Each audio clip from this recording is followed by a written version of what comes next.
A massive welcome to my panelists, and it gives me great pleasure to introduce futurist Peter Geldenhuys. Peter, if you could come up to the floor. We also are joined by Craig Wing, who is a futures strategy and scenario planning expert. Craig, if you could also do us the pleasure of joining us on the digital stage. And we round off our panel with Llewellyn Vance, a startup ecosystem lead at Huawei Singapore. Llewellyn, please do join us on the virtual stage. Thank you all so much for joining us today. Now, we've got quite the task ahead of us, and I'm not going to waste any more time, and I want us to anchor into the conversation. And Peter, I'm going to start with you in laying the land of what brings us all today, is getting an understanding of a technology that has disrupted exponentially so how we engineer, how we innovate, how we work, how we are thinking about the future. What is artificial intelligence, and what is it about how super or narrow or general it is that should have us paying attention? Thank you so much, Vuyo. So briefly, AI refers to any type of computer software or mathematical model that engages in human-like activities like learning, planning, and problem solving, and so forth. And the real revolution started about 10 years ago, 2012, where we started seeing that language recognition, we looked at handwriting recognition, and that's where we started utilizing some narrow AI, or what we call weak AI.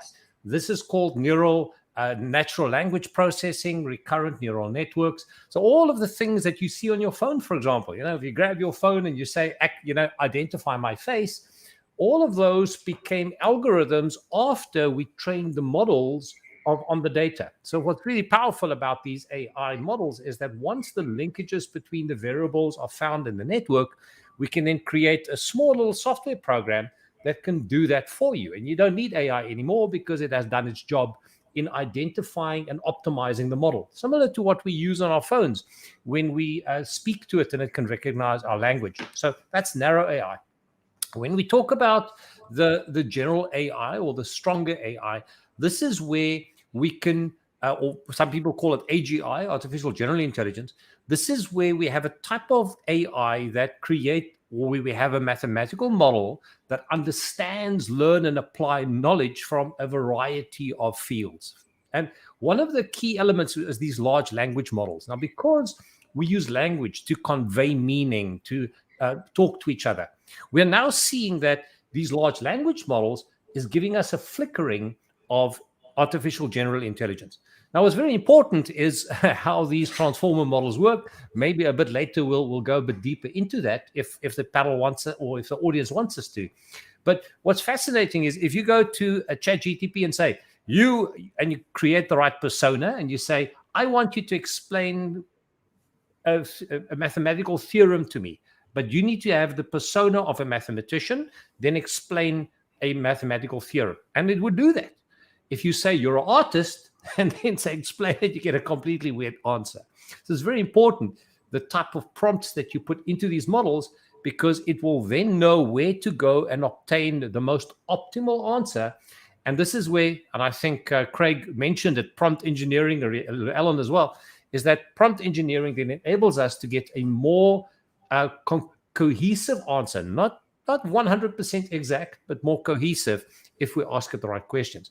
And when we talk about artificial superintelligence, this is where an intelligence would actually exceed human intelligence. And this becomes really problematic, because right now, a large language models is fundamentally a mathematical model that allows computers to understand the meaning of language. And that is a big breakthrough, because as we use language as our main means of communication, this is what gives us that flickering of artificial general intelligence. We don't, however, know if this model will be strong enough in order to lead us into different fields, and therefore AGI and ASI is future projections of what it might be. That's a brief overview of those definitions. Back to you. Absolutely. Thank you so much, Peter, for that. And I think what's very clear is that we are very much in the AI and the AGI, and what I think is making people also very excited and maybe angst about it is the implications or the opportunities, if you will, of ASI. And hopefully we won't get there too fast, but as we're still trying to just figure out and the in-between of AI and AGI. So thank you so much for that, Peter. And we will be diving a little bit deeper on the various types of those intelligences and how we could apply them for businesses, but also for the multiple stakeholders who are a part of the conversation. Llewellyn, I'm going to borrow a quote from you in which you say you're not going to be disrupted by ChatGPT. Instead, you're going to be disrupted by someone who knows how to use it. And in reference to what Peter just said, I'm positive that this is applicable to the exercise of any product or any, that sits under the umbrella of AI innovation. The sentiment is usually disrupt or be disrupted. Paint the picture of this disruption. Is it pivoting? Is it integration? Is it incremental innovation? And what is the opportunity cost of not mapping out the value proposition of such disruption for your business? Thank you, Vuyo. And I must confess that that quote is not mine. I don't know whose it is, but I did take it and use it because it made a lot of sense and it resonated. So, I think to answer your question, there's three ways I will bucket that response. And the first is in my own personal capacity. So I head up the startup ecosystem in Singapore for Huawei. And if I look at how I consult with startups and what used to take me 3 weeks to map out a value proposition canvas, a product market fit, a go-to-market strategy, a solution design, I'm able to do that in 2 hours. So, if you think about the time saved for me to do really comprehensive work in my respective field, I've reduced that lift completely, and I've got insights and feedback that is broader than I would have maybe been able to do by myself over a longer period of time. So that's the first part of my answer, is that, in any respective field, each and every person can take this technology, leverage it, and become more efficient and have a quicker time to value for their respective customer or task. The second part is, if I look at what I'm doing with startups, we have a few thousand startups that come into our ecosystem, and the ability to sit with a startup and go back to the basics of understanding what is their core product, what is their product market fit, and then to leverage, for example, ChatGPT to innovate further within that product market fit and to recommend how they could innovate to that target market, what technologies could potentially be added to enrich their IP or their value proposition, is insane. And, the outputs that I'm getting as I'm enriching these discussions with my startups is really giving them a product roadmap that will help them differentiate. And it's very specific, and it helps connect the dots on all the other leading edge technologies that are out there. So from a startup lens perspective, it's fundamentally changing the rate at which we can help startups innovate their product market fit and make sure that they have a stronger value proposition for their go-to-market strategy. The third bucket is really the work that we're doing with enterprise, because we interlock in all of our startups with enterprise. And one of the exercises we just recently did with a big telco in Singapore is we held a design thinking workshop with them to figure out what are the pain points that exist across the different divisions. So we worked with their product team, their sales team, their data team. And as per any big corporate, they're all siloed and they're all working against each other. And going through this design thinking workshop, we fleshed out about 15 different use cases which we could solve through the application of a cognitive AI solution that could fundamentally stitch together those different divisions and give them proactive solutions that they could help differentiate or become more efficient or reduce risk against.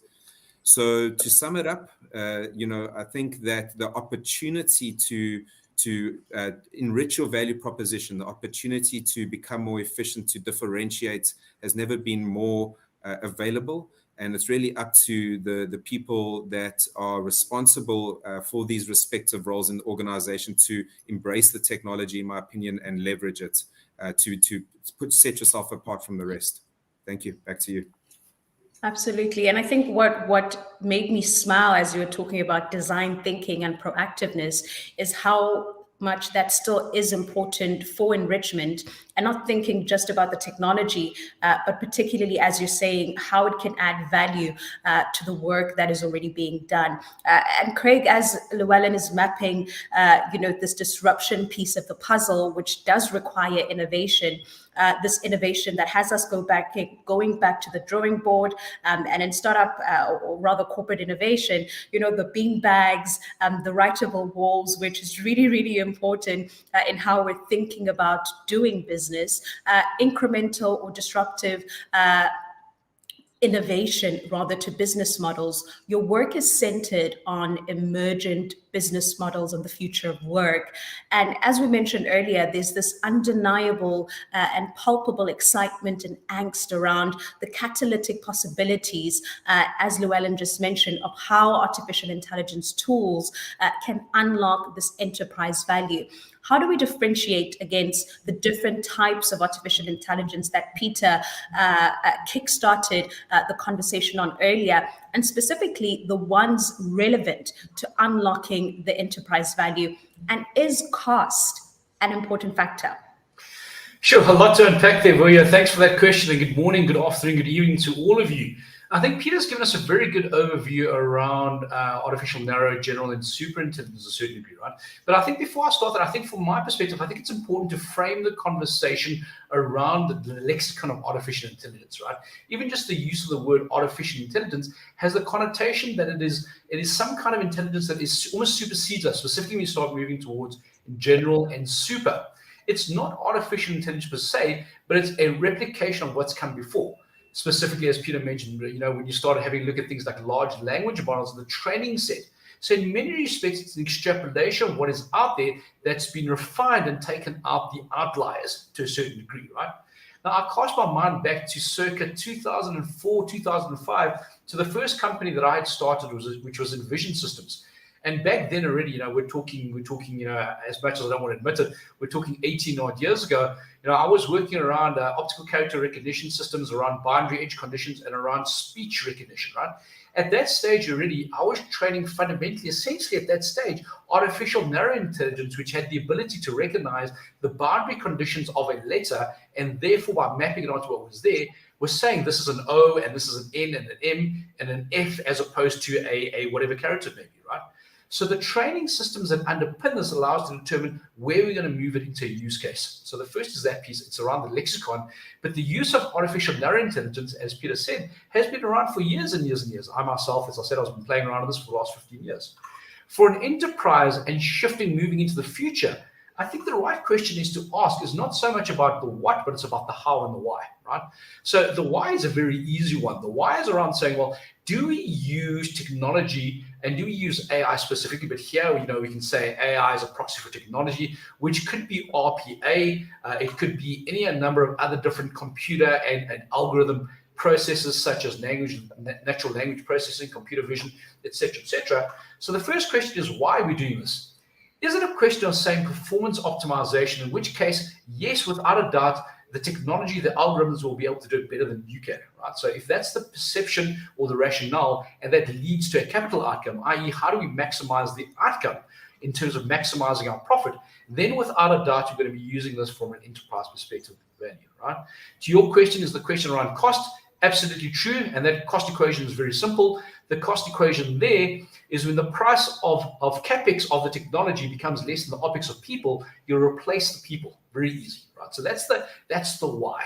Now the how becomes very interesting, because the how, we can go a step further and say, within the different kinds of AI, and again, Peter spoke about narrow AI. I'm not going to explain all of these, but there's things like machine learning around really learning in terms of finding embedded flows, embedded characteristics. That goes even further around deep learning. We have things like cognitive computing, which allows us to almost give a version of the human being, all the way through to stuff like generative AI. right? So the how is also not that difficult. You can say, how do we use these things? How do we differentiate it? Well, it really is on a use case by basis, a use by use basis, right? But to come back to your exact question, and I want to go a step further because it's not just about enterprise value. For me, it's beyond the enterprise value. It's about the human value and the importance of humans in this entire equation. And why that's important is, again, is if we go back and we say AI is based and predicated around what you train it on, right? So large language models is what it's trained on. Essentially, then what it explicitly means is when you look at it from the purest form, AI is unable to give you new. It's able to give you what you think you want. Hence, stuff like Midjourney can create lovely interpretations, lovely visuals, lovely things based off the best possible outcome.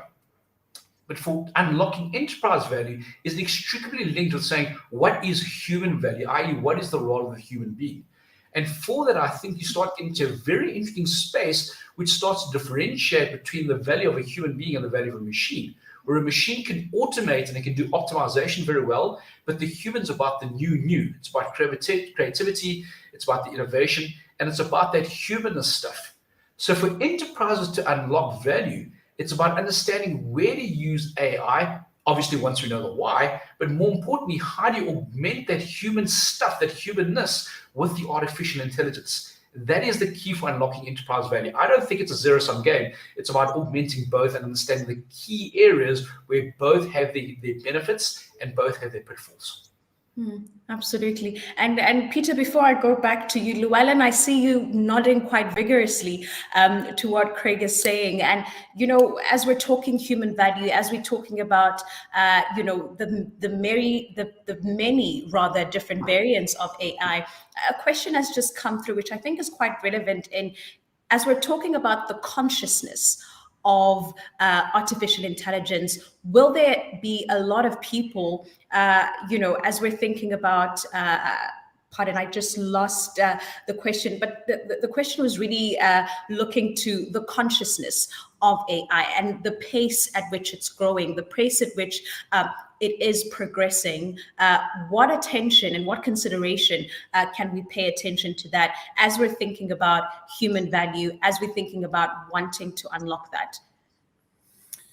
Yeah, I think it's a very sensitive space, and I'm always hesitant to be flippant or callous in my response, because on the one hand, I 100% agree with what Craig has emphasized, and it's about finding that synergy between human and AI.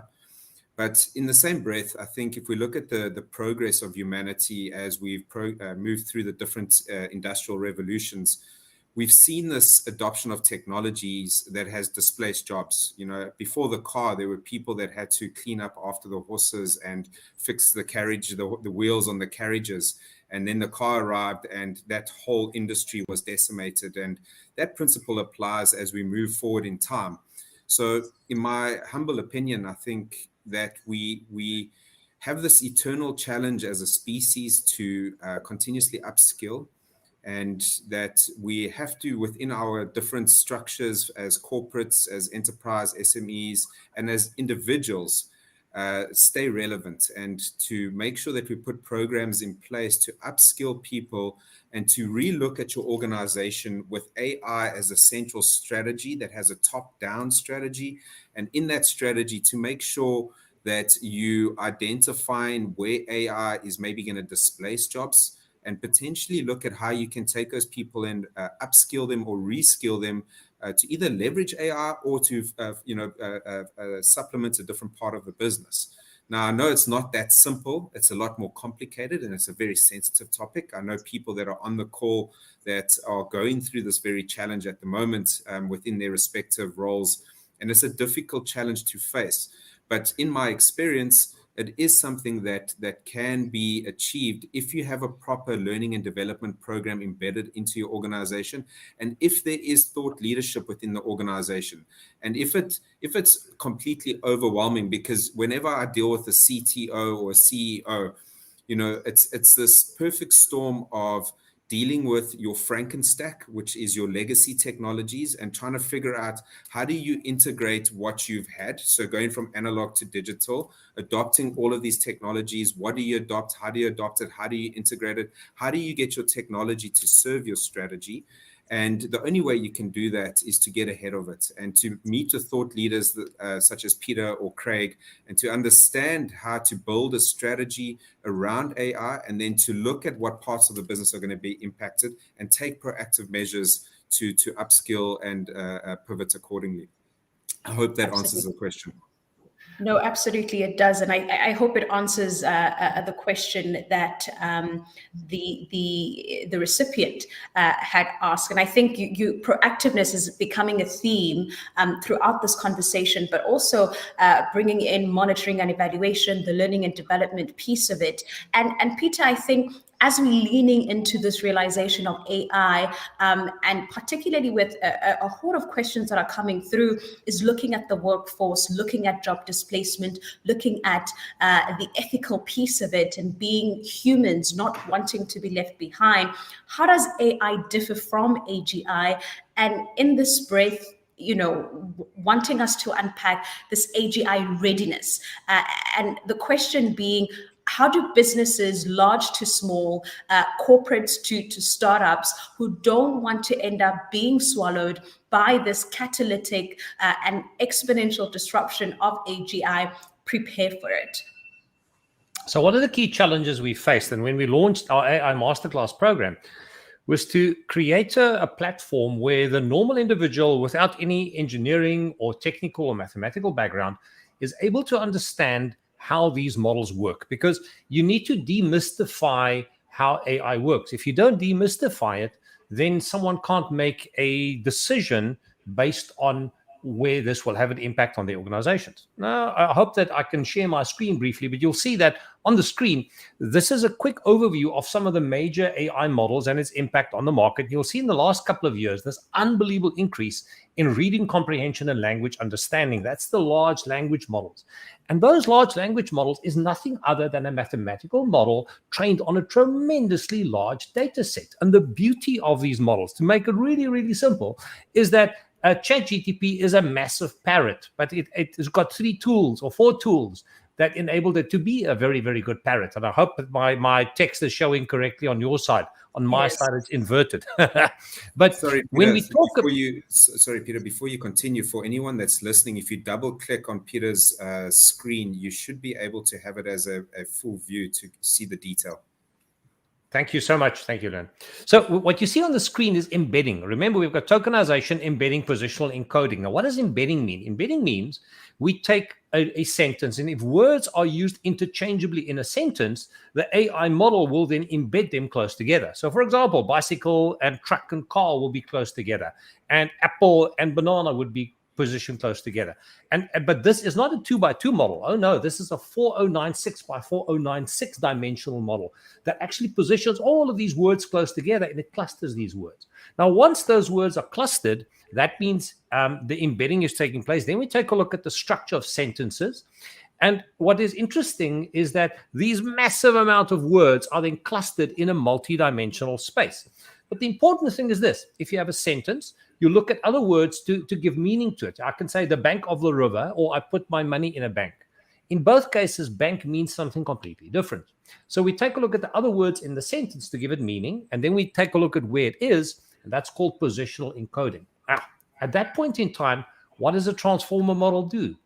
Based on the prompt you give it for its encoder, it will then go and take a look at words that is adjacent to the words that you want to do. So let me give you a brief example. If I, for example, say, the best thing about artificial intelligence is its ability to, you type that into ChatGPT. What will happen is that the words that are most likely to follow next in the sentence, and that's literally what a transformer does, it builds an answer word by word by word by word. It looks at the words with our highest level of probability and puts it next. So if you make the temperature of your setting 0, it'll choose the most probable words to come next. If you make the temperature setting higher, which in most cases it is, like 0.4, you can choose any of those words. And if you make the temperature really high, all of those words come into play. And this is what's really interesting, because if I now type in a question and Llewellyn does the same and Craig does the same, we could get completely different answers, because the probability of choosing a word would then mean that that choice of word leads to the choice of the next word, which leads to the choice of the next word. Now imagine that. A small deviation in the beginning leads to a completely different result. And this is what makes AI such a fascinating model. We need to realize it's a mathematical model that allows us to understand language. That's it.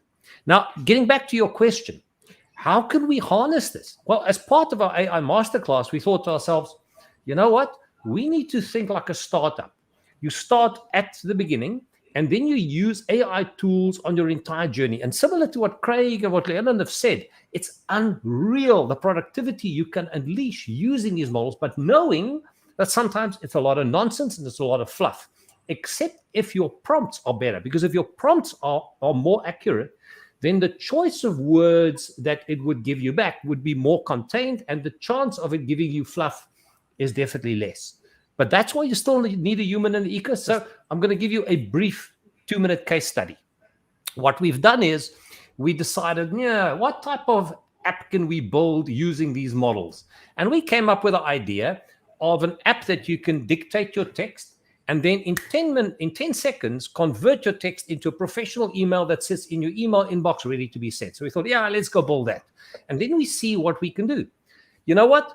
The name came up through AI. So we said, hey, give us names that can do this. And ChatGPT said, yes, try Agent Zero. We said, oh, we like that. That's cool. And then we said, okay, but based on brand archetypes, this is what the app does. It's an app that you literally record your voice, it converts it into AI, and it's ready to be sent in the email box.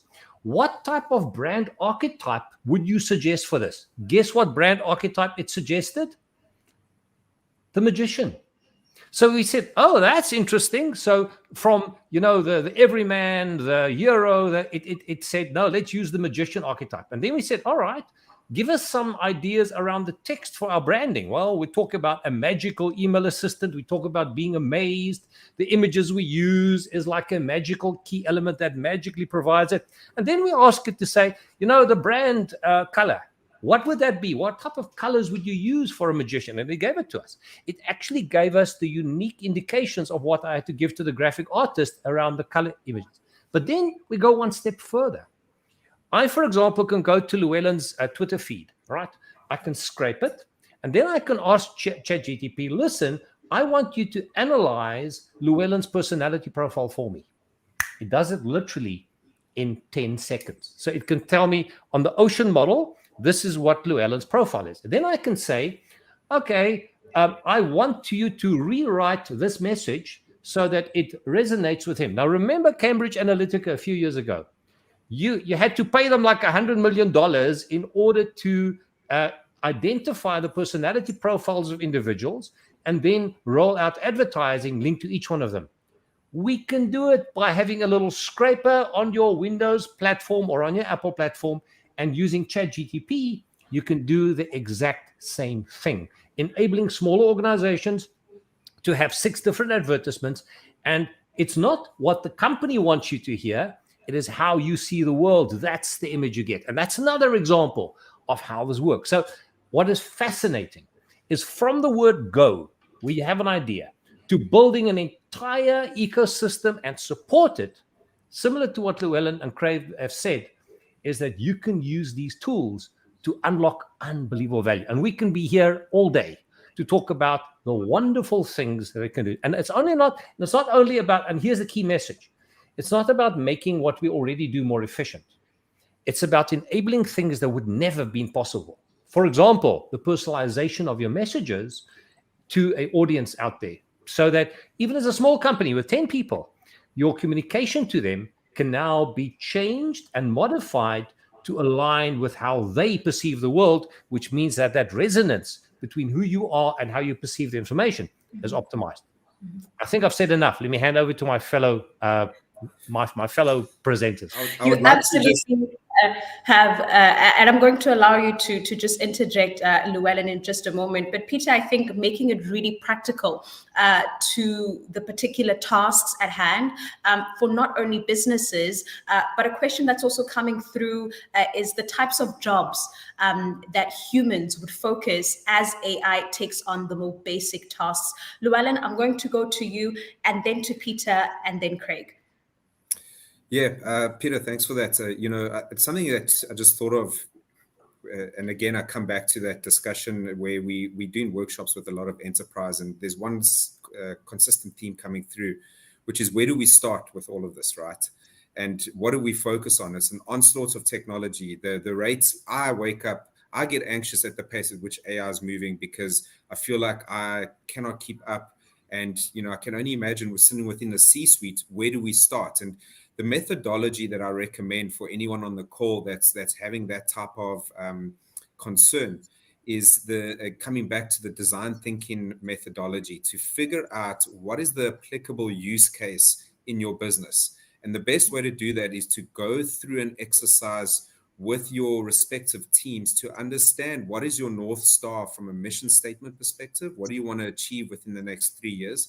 To understand what's holding you back from being able to achieve that. And then to understand what are the different solutions you could potentially embed to reach that North Star, and to qualify and rate the different potential use cases that you could solve through the application of technology or AI. The risk I think any enterprise or person faces on the call is developing the wrong solution that is not applicable for the market or not applicable for your business or specific target market. And I would really provide a lot of recommendations to make sure that is focused on in your strategy. Back to you, Vuyo. And in that, Llewellyn, because I think there's a lot of anxiousness and a lot of scrambling of there's so many jobs being lost. And there is this inherent focus, of course, on C-suite, on the leaders, on the innovators. But what about the people who are taking notes from the leaders, who are design thinking these solutions, who are design thinking these products that are coming out? What should they be focusing on? What should the workforce be focusing on so that they don't become obsolete? Llewellyn? Sure, that's a tough one. I think if you look at all the new jobs that are emerging, you can Google it and you can see that there's, I think anywhere between, the last time I checked, 40 to 60 new different types of job titles for the different emerging technologies. If we look at AI through the AI lens, the key word that's coming through now is prompt engineer, but that's relevant to someone who's specializing in AI. So what do you do with the workforce that you have, and how do you make them relevant? I suspect, and I'll open it to the rest of the panel here, but I suspect it's relevant to the industry you're in, the vertical you're in, and the layers of the jobs within that vertical or industry, and to align and make sure you have a good L&D department and a good L&D thought leader that can help you map out the future upskilling or jobs that may be applicable, and how you can kind of meet that objective. Craig, I don't know if you have any thoughts on that. Yeah, I do. And I want to piggyback off something that you said before, Llewellyn, around the whole drive during the industrial age, right? There was a group of folks in the early 1800s. They were called the Luddites, and I'm sure the panel knows about this. In fact, I'm certain that you, but the listeners may not, right? And the Luddites were very interesting. They were textile workers. And in the early 1800s, they were really against machines and automation, specifically against the spinning loom. Because the view was, here's a spinning loom, here's a machine that can replace us, right? Which is not dissimilar from the thoughts we have right now. And their whole view is, if we can go to factories, break all these damn machines, we'll be okay. Obviously, unfortunately, history tells us, and we know this, they weren't successful. And the same thing holds true today. So the first thing is, unfortunately, you can't stop the march of technology. You will never be able to do. Whether it's through regulation, through governments, whether it's through burning technology, whether it's slowing down progress. The point is, technology has always been there. We just called it something else. Right at the very beginning, we called it the wheel. We called it fire, so on and so forth, the internet, cell phones. And through every single one of those major changes, to what you said before, the fact of the matter is that more jobs are created in new sectors as opposed to the individual job loss. So prime example, the mechanization and the automation of farmland through steam engines. Yes, the farmer has lost the job if you're that farmer without the ability to transition to a new set of skills, but wholesale, the automotive sector had created more jobs than there were in terms of loss of jobs in farming. Now, if that paradigm holds true for today in terms of the relevance of the human being, then it's a simple answer. It's simple, at least philosophically, not simple to implement.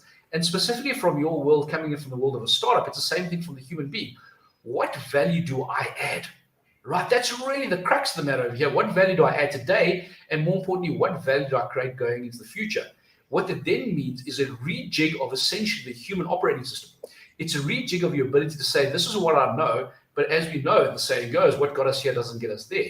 And therefore, it's not just a game around, being technologically advanced, etc. This becomes a game of resilience. It becomes a game of resilience and adaptability, where the human being has the ability to say, how do we toggle and how we learn pretty friggin' quickly as things change over time. And then we can start having the conversation, which is another complete Pandora's box around the role of a formal 4-year education versus microbytes or learning on demand, right? Because when you speak about the resilience angle and the applicability of the human being in time moving forward, it's then the ability to say, what is the value I add today? And from a futurist perspective, the work that I'm doing my PhD in, it's about saying, how do I create future value, the latent value that isn't even available today? How do I start creating that today for anticipation of tomorrow? Absolutely. And Craig, I'm going to come back to you as we talking about scenario planning and getting ready to wrap up. But before I do that, Peter, I know you're engaged with business schools, and as we're talking about the future value that Craig just alluded to, and the workforce, and all of the current buzz around AGI, what are business schools thinking, or what should they be thinking as they are crafting not only the employees, but also the business leaders who will be in charge of design thinking this future of work? So it depends on the personality of the people in these business schools and those who lead them. Some are early adopters, Jeffrey Moore's model. But, I have to give full marks to Craig in explaining creative destruction. The Schumpeter's model around at the same time you create, you destroy as well. And there's this concept of creative destruction that will be quite important to understand in the years ahead. I think a starting point would be to say, understand what AI is, understand its limitations and a basic foundation of how it works, and then get a foundation of how to use it to make your existing operations far more efficient, similar to what Llewellyn is doing. He gave excellent examples around how he's making his life more productive. Now, my question is, Llewellyn, what are you now doing that you have, you got an entire week open every month? What do you do now? And that's that unique idea between machine thinking and human thinking, and understanding what the difference is, understanding what the combination of the two is, what we call augmented intelligence, which is really cool. And then asking ourselves, by understanding the capabilities of machine thinking, like pattern recognition and facial recognition, wonderful things it can do far better than we can, let's go and improve who we are. Let's go and improve our brain power. Let's improve what makes us unique. And then we use the available time to unlock opportunities that wasn't possible before. And I think that's where business schools need to be positioning themselves, by saying, understand the foundation, understand how to interact and link with machine learning, and what makes you unique as a human that will help you to unlock value that gives you the competitive advantage. I think that is and that's also the philosophy we did with our masterclass, to say those are the foundations around we will build our training program. Thank you, Peter. And Craig, as we're unlocking this value and getting into the scenario planning for businesses, for societal adoption of AGI, and keeping in mind that the business and the client of the future is very much still human and very much still physical, what are some of the key regulations and the legal challenges? There was a question that was posed to security concerns of proprietary data that has been engaged in. But what are some of these challenges that businesses will foresee in implementation? And the second layer also being that governments, if they want to champion AGI and AI and its multiple facet as they implement. Yeah, so just a slight sneaky fun remark is perhaps the customer of the future is not a human, it's actually a machine that automates decisions on your behalf. But let's not go down that rabbit hole. I think that's a complete different conversation, right? So some of the concerns to think about, obviously the first one is the ethical and safety concern, very simply put, right? And again, if we premise that off the condition or the premise that it's a pattern recognition machine, then it becomes a simple kind of computer science data problem of garbage in, garbage out.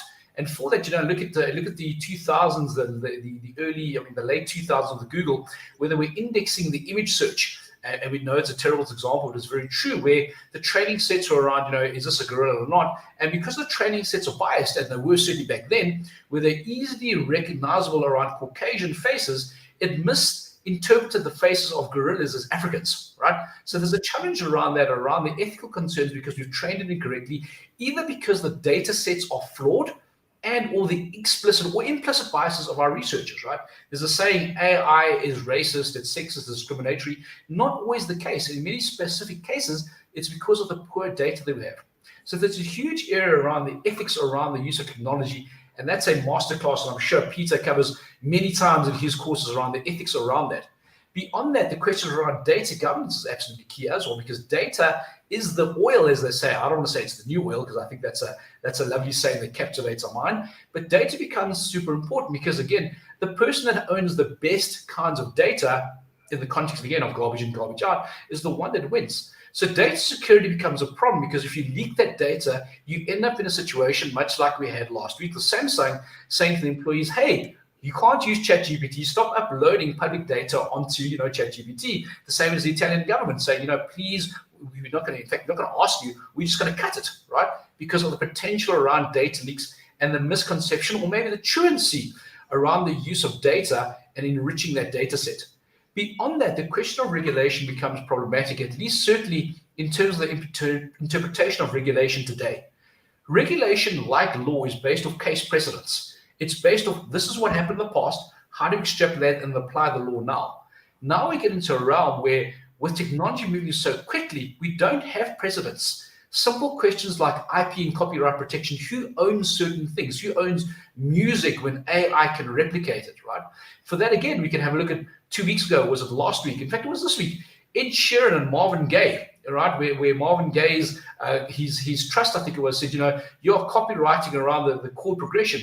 And Ed Sheeran said, well, if you think about it, most songs actually have a certain kind of chord progression. So we're starting to move into a realm now where all the old rules of regulation aren't necessarily fit for purpose because they don't move fast enough, right? So that becomes a challenge.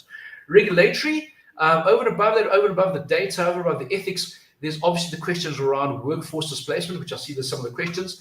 And do we move into a UBI system? Again, that's another conversation for another day, where we tax the machine owners and that money flows down. Or was that actually just a proxy to make the rich richer?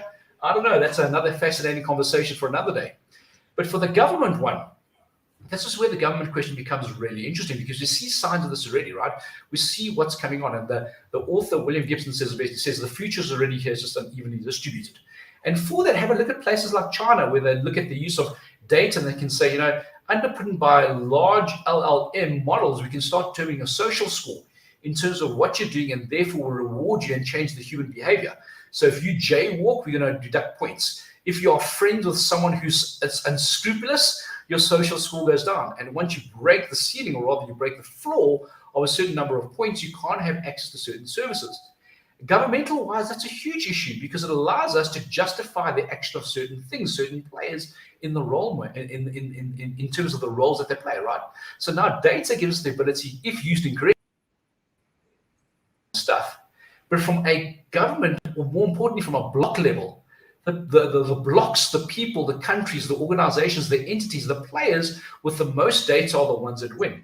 And from a government perspective, right now, I would say the US and the West is maybe advanced because of the advancement of technology, but because of the nature of displacement of technology, I'm concerned about closed ecosystems. Let me not say which countries, but closed ecosystems where they have the mandate to ensure that the government level, the national level, has the right for all that data. Because the ones with the data have the ability to then control a narrative, much like Peter's view. And again, look to the future, look at next year, already to this year. We've seen that the Republicans in the US have used AI to create customize AI generated adverts. But the point is, from a government level, it becomes really incumbent to say we need to establish regulatory constraints in terms of where we use data, what are we using it, and more importantly, what's the use of AI to misinformation for misinformation purposes, or more importantly, just plain and simply for controlling our own populace. It becomes a huge, gigantic space. Absolutely. A huge, gigantic space, but also a huge question that I think you've done justice to. Llewellyn, I am going to allow just 30 seconds for you to add value to the conversation because we have to start wrapping up. Got you. So, Peter, I just want to pose a question to you just for the audience, because a lot of the discussion has been on AI. And I think one of the things that keeps me awake is the emergence of AGI, artificial general intelligence. And there's different layers to this. And I think the concern I have is we have one shot to make sure that we align AI at a value, a principle, and a human-centered approach before AGI unlocks and gets out the box, for lack of a better term. Can you share some final thoughts around that, and just for the audience to understand the difference between AI, AGI, and the potential risks there? It's going to be a tough one. And we don't know if the current mathematical models will take us into AGI. We're seeing sparks of that because suddenly we see AI moving across domains using these large language models. The question is, what is intelligence? What is wisdom and knowledge? And these become difficult constructs. And I may come up with a solution that you may not like at all.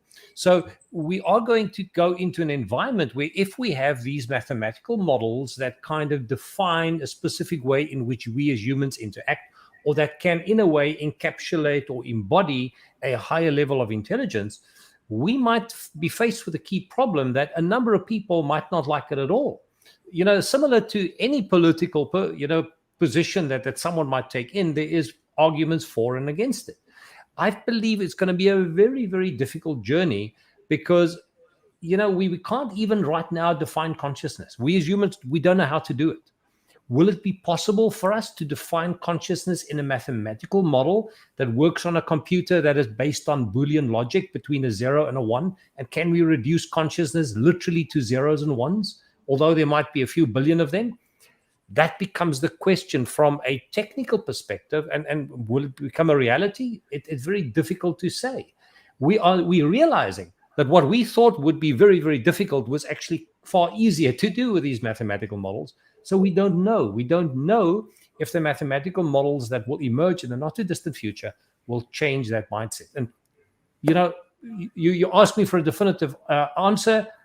I'm saying I don't know, because we don't know what the progress will be towards that model that we will see as an AGI or ASI. Yeah, can I yes, super quickly. And I mean, I think a big part of this is actually around incentives, right? And the incentives you build into the machine, the algorithm technology in terms of output, right? And there's a very common case study. It's a bit of an anecdote. It's very short. I'll show it to you very quickly. It's called the paperclip problem, right? The AI paperclip problem. And essentially what the paperclip problem is assuming that we have this artificial super intelligence machine and you program the incentives, or you say this is what your goal is. It's goal maximization to create paperclips and as many as you can, and high quality ones, right? So you have this fictitious machine, artificial super intelligent machine that can do it, that's linked to robotics and all the rest, right? And you go into the factory on the first day, it creates 100 paperclips. The next day it's 1,000. The next day it's 10,000. A week later it's making 1 million paperclips. Then you go in there 3 months later because you're making so much money, and the quality control person is dead on the factory floor, and you say to the machine, "Hey machine, why'd you kill the quality control person? What's going on?" And he said, "Well, I killed the quality control person because I have up to absolute surety these are perfect paperclips. But the quality control person was questioning, is it perfect or not? And so the conversation I had with them was slowing down the production of paperclips. So I killed them. And not only that, I've spoken to you for 2 minutes. And remember, my gain function is to create paperclips. And so therefore, I've lost 2 minutes of production speaking to you. I'm going to kill you next." And you extrapolate that question into the future because the carbon forms all life, and that's what the paperclips are made for. And therein lies the whole thing that runs around, this machine that kills us all. So a big part of this as well is not just the algorithms, it's the intent and the goal and the gain function of what we want these machines to do. So if you weren't already, a little bit gloom and doom. Just think about the paperclip that you used this afternoon that may be the gateway to complete an extinction of human race.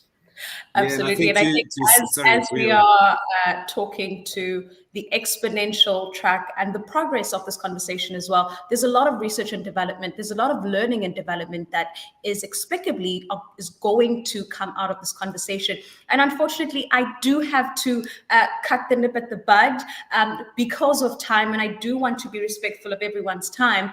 We have 3 minutes remaining of the conversation.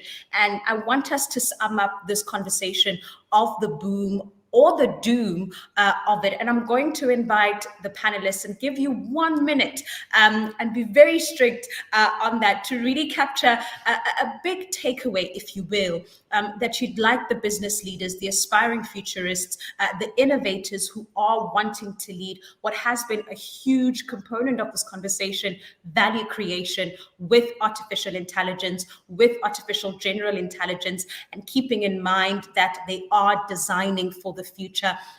Llewellyn, 1 minute, and then I'm going to pass the mic to Craig and then wrap it up with Peter. Okay, so I think, thank you to everyone. It's been a thorough chat, and from my perspective, I believe that there's more boom than doom. I think that right now AI is a functional tool that you can leverage, and that if you're not engaging with it, you should rapidly upskill yourself. You can start, with the basics, some basic prompts in ChatGPT, for example. But if you really want to get ahead of the curve, is to bring in a thought leader into your business that can help shape a strategy, go into a design thinking workshop with your respective team, with your respective business, and figure out what's the compelling needs that you need to solve through the application of technology.